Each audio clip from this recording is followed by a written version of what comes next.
Ahmet, Oh. ana ol, yartık yarp zaman. Kap. Hop. Hani... Dost yadadın may.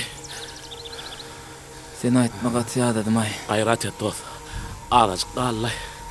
Dayın yatlıyım ne. Oh, ecem sana diye barmin. Oğlum, oğum yağdayla. Ece, tala. Sağlık mı deyin siyanız mı? Okuda şükür. Avuşa deyip bar yat. Yine berdi Ahmet'em var. Yaramay. Valya. Ece, yüzün bir kili ornyalı. Ne, yaran kopmuş. Daydan oğlu korkmuş, öyden güdüptür. Telefonum öçükmüş. Şoňa bir hil gıynan aydım oğlum.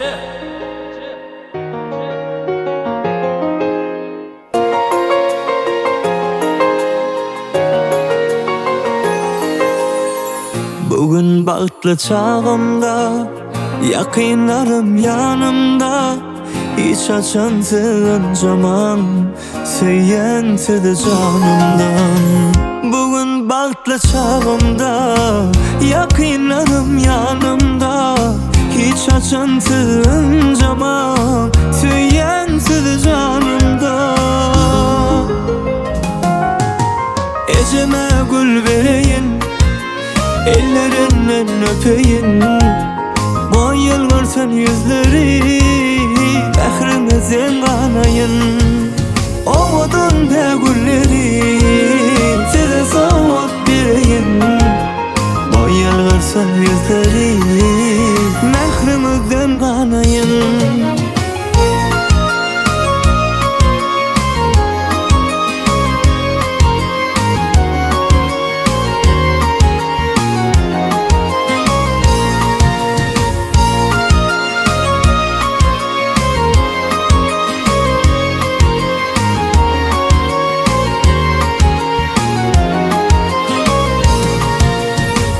Dünyada yok aladam, sağ olsa mehribanım. Dileyerin Allah'dan, korusun mehribanım. Dünyada yok aladam, sağ olsa mehribanım. Dileyerin Allah'dan, korusun mehribanım. Al valam, ertirdim neden makali? Oğlum, ötün akşam yine öye giç geldim. Bu yağday eyyem, näçe vaktlar qaytalanıp dur. Can balam, senimin il hatarına koşulmalı, öylü işikli bolmalı. Özün yallar kelen hani öylü işikli, dengli dereceli bolup görlora. Senimin... Bolle dayda o günne de bir soru ormay. Kaçan geldin, ne için geç geldin? Ulluhan oğlan ağa öder kime koyuverdi meni. Ecen sana yamanlığı yok oğlum. Men sana artık maslahat diyeme oğa. Yöne bir Ece! düşündürdü.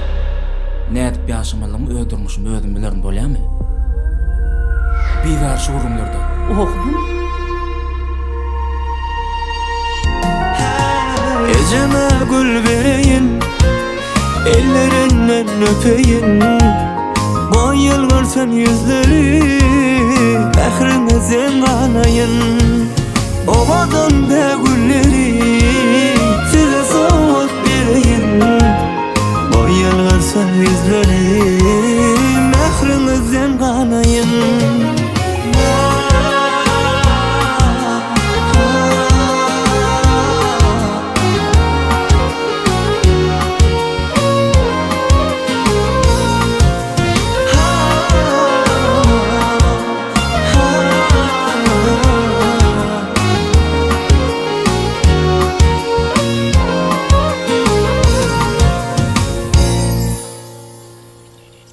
Başlayacak. vah oğlum.